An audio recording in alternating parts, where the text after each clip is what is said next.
জাহান্নাম হবে। ঠিক কিনা বলেন?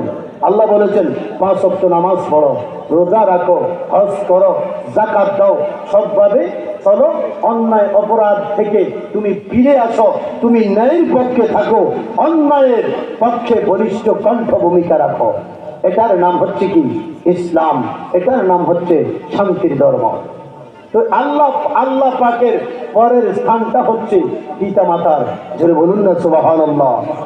যদি তোমার উপর কোনো সন্তানের উপর যদি কোনো পিতা মাতা অসন্তুষ্ট হয়ে যায়, আল্লাহ পাক তাবারক ওয়া তাআলা বলেন, আমিও তোমার মা বাবার মতো, আমিও তোমার উপর অসন্তুষ্ট হয়ে যাই। তোমার উপর যদি তোমার পিতা মাতা যদি অসন্তুষ্ট হয়ে যায়, তোমার শত রুকু সিজদা ইবাদত আল্লাহর দরবারে কবুল হবে না। ঠিক কিনা বলেন? তাহলে আমার আপনার যত ইবাদত সন্তুষ্ট থাকতে হবে। কার সন্তুষ্টি? আল্লাহ পাকের সন্তুষ্টি। আল্লাহ পাকের সন্তুষ্টি অর্জনের লক্ষ্যে আপনি নামাজ পড়বেন, আল্লাহ পাকের সন্তুষ্টি অর্জনের লক্ষ্যে আপনি রোজা রাখবেন, আল্লাহ পাকের সন্তুষ্টি অর্জনের লক্ষ্যে আপনি যাকাত দিবেন, আল্লাহ পাকের সন্তুষ্টি অর্জনের লক্ষ্যে আপনি দান সদকা করবেন। অনেকে চিন্তা করে বছর একবার তো যাকাত দিয়ে ফেলাইছি, এখন কেন দিব? এখন দিবেন এই জন্য, এটা হচ্ছে নফল সদকা। এটা কোন সদকা? নফল সদকা। আপনি বাৎসরিক একবার আপনি যাকাত হিসাব করে দিবেন।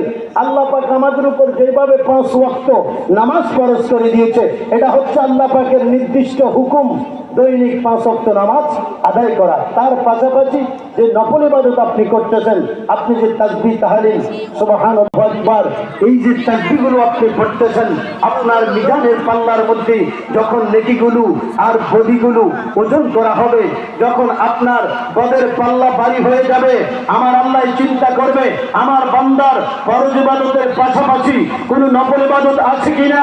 আল্লাহ পাকের ফেরেশতারা বলবে, আল্লাহ তোমার এই বান্দা ফরজ ইবাদতের পাশাপাশি নফল ইবাদত করেছে।